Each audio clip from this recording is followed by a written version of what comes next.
Well, hello and welcome back to Rebecca for a haul. It's gotten away from me a little bit. I usually try to keep up on my hauls, but I have let it slide the past season. So this is, I think, roughly most of summer. Got a few physical books, a few ebooks to run through.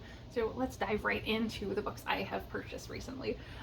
First off, if you've been around, or if you've not been around rather, I had a subscription to Coffee House Press, a small indie publisher who publish things that kind of don't fit into a single genre necessarily, and that was one of the things that drew me to them. So I got 2 seasons subscriptions, in fact, and this is the final book of that subscription. So this is When the Hibiscus Falls by M. Evelina Galang.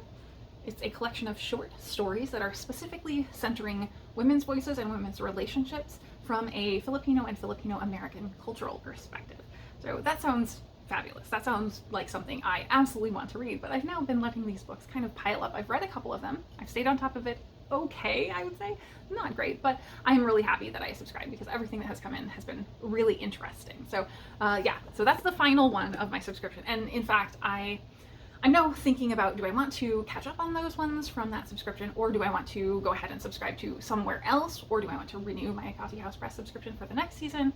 I don't know. I'm deciding still. But the other 3 are also Coffee House Press books. So I think this one was not on the original list for the last season, but it's The Plotiness by Ricky Ducornet. I'm assuming this was just an additional because it is very tiny. It's only like 64 pages. This author is the one who inspired me to subscribe to Coffee House Press. I read Ducornet's very weird sci-fi novella that was previously published by them, and it wasn't my favorite thing, but it was strange and totally different from anything I had read, and that inspired me to dive in to purchasing from Coffee House. So I'm very glad to have this. It's really cool in that it's all, maybe you can see, blue text. All of the printing is blue, and there's some pictures in here as well. Very, very nifty in terms of format, and this one sounds like it's yet another weird one. Upon setting out for a morning walk with his knobby stick in hand, a young man is arrested by a robot called the Plotiness and abandoned in a cell where one beam of sunlight beckons through an air duct. Rapping his knuckles against the vent to relay his tale of woe in code, he recalls his lost love and their group's forbidden activities, his riddled knowledge of philosophy and the sciences, and sweet memories of freedom's small pleasures. So, sounds like another strange one from Ricky Ducornet I am looking forward to. And then the last season's subscription, they had 2 books that got pushed back into the next season. So they gave us credits to pick up any 2 past books. And that was a hard choice to make because they had so many interesting things that I wanted to check out. And the first one I picked was Empty Set by Veronica Gerber Bisecci and translated by Christina McSweeney. And this one, I don't think I can even try to express, or there's really any reason for me to read the synopsis because it's weird. This sounds very surreal, very experimental. There are a lot of drawings in here, pictures. I assume it's going to be mathy based on the title. So I may like or hate this. That's kind of the theme with the Coffee House Press stuff. It's most of it's very Marmite, but the stuff I've liked, I've really liked. So I'm hopeful for this one, and I kind of wanted to get to it for Women in Translation Month. I don't know if that's going to happen. The other one I think is an almost certainly I will like. This is Temporary by Hilary Lecter. I've seen several people who have highly praised this, and it sounds like this is somewhere between Convenience Store Woman, which I loved, and No Such Thing as an Easy Job, which I very much liked. And this one sounds even weirder, though. So we've got kind of a mediocre woman who is, I think, in a slice of life story about being a temp, but the temp jobs she gets are really unusual. Whether it's shining an endless closet of shoes, swabbing the deck of a pirate ship, assisting an assassin, or filling in for the chairman of the board, for the mythical Temporary, there is nothing more personal than doing your job. So that sounds like my exact taste. I'm really looking forward to that one. So those were my Coffee House Press books. The one other physical book that I picked up is Life on Other Planets by Aoma Shields. And I actually went to an author event with Aoma. She was wonderful. She, I guess, got very famous from a TED Talk, but she is a woman who started out in academia trying to get into math and science, into a STEM career. That was where she was always drawn, and being a woman of color in that field, she kind of felt alone, didn't have a support system, and when she faced resistance to her basically being unwelcome there in academia in that area, she just stopped. She quit, she walked away, and she went into acting, and she found some success there. And then she came back around and went into the sciences again and has developed a career and is now an astrobiologist for NASA, discovering exoplanets or studying exoplanets. And so the talk that I went to with her was so fascinating. It was really, really wonderful. It was a packed house. I could not believe how crammed it was. They literally ran out of seats and people were at standing room only, and people were still willing to stay and watch her talk because she was just so engaging and wonderful. So I'm really looking forward to get to reading this. On to the ebooks. Now, none of these I have a ton to say about because I pretty much picked them up very rapidly at a whim in most cases, or just because they caught my eye.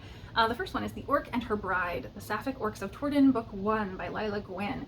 Obviously, this cover really jumped out at me. It is completely different from anything I've ever seen. It appears to be, as it says, a lesbian orc fantasy romance. So I'm on board. I'm willing to check it out. The next one is actually 2 books of a series, The Witches of Oldera, books 1 and 2, The Herb Witch's Apprentice, and The Herb Witch Princess by Irene Chow. And I picked this up because they were free, the covers look adorable, and they sound like my exact sort of vibe, so willing to check those both out. Next is Centaur and Sensibility by Quenby Olson. If you were around last year, one of my favorite books last year was by Quenby Olson, the Miss Percy's Pocket Guide to the Care and Feeding of British Dragons. So I know that Quenby can write a historical and a novella. These are very short, which is quite different from Miss Percy. That's a longer book.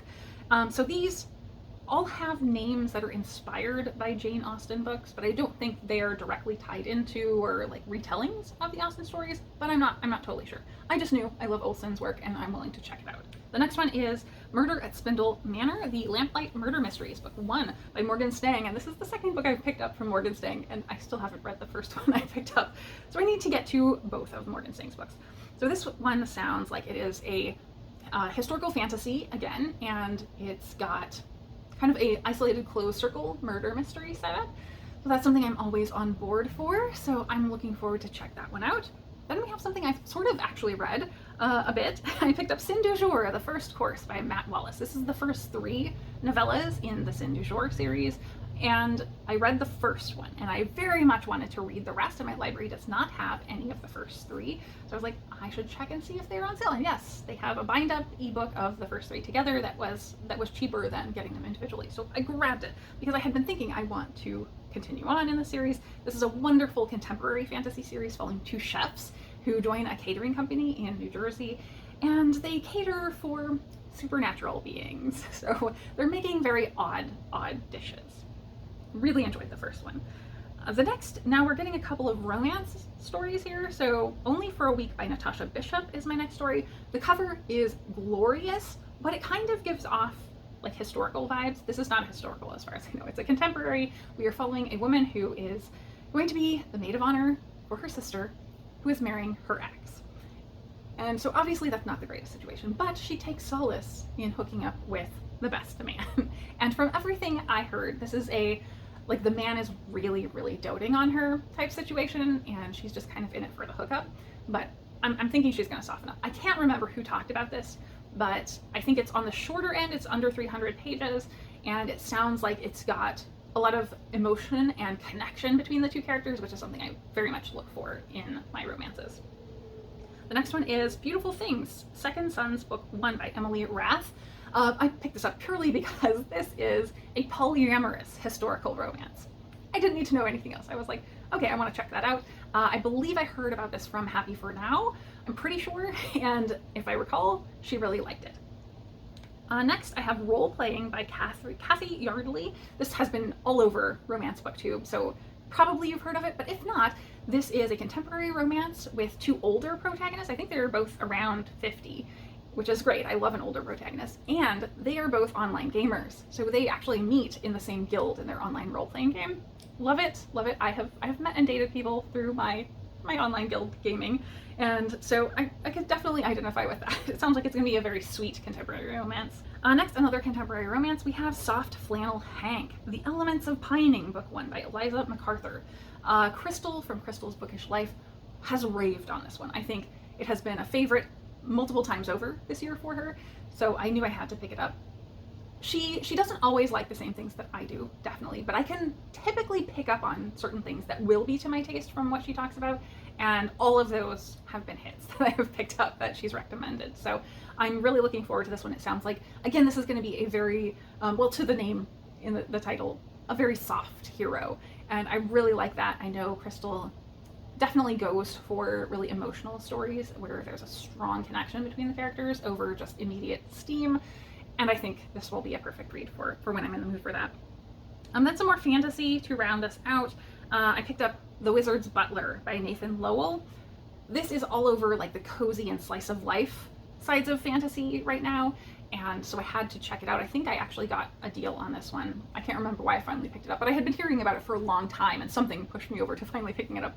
But as far as I understand, this is a guy who is kind of just a normal guy and then gets a too good to be true offer to become a butler. And he just has to keep this person from spending all their money and going into ruin. And as it turns out, the person he is butlering for is a wizard who is not quite safe and is always at risk of losing all his money. So I think it's got a little bit of adventure, but mainly as a slice of life type story. And the final one is 1,000 Recipes for Revenge by Beth Cato. Beth Cato is a name that I'm aware of. Like, I've always had an interest in Cato's books, but never picked any up. And this one I finally picked up. So this is about a magical chef for the royals, and she kind of wants to have her own life. So she takes off, runs away, and ends up actually on the run and in danger. So I think there's quite a bit of adventure to this one, not totally a cozy or slice of life, but of course, I love chef stories, so this definitely had to go on my list. And I think there's actually already a second book out to this series as well, or coming soon, so this is a longer running series as well. So that, I think, is it for my book haul. That was a rapid fire a bit. So hopefully these are of interest to you all. Let me know what you would like to see me get to soon. I think I already have an idea of getting to the orc book in Orktober, perhaps. We will see how many orc books I can fit in. And that is it for me today. Thank you so very much for watching.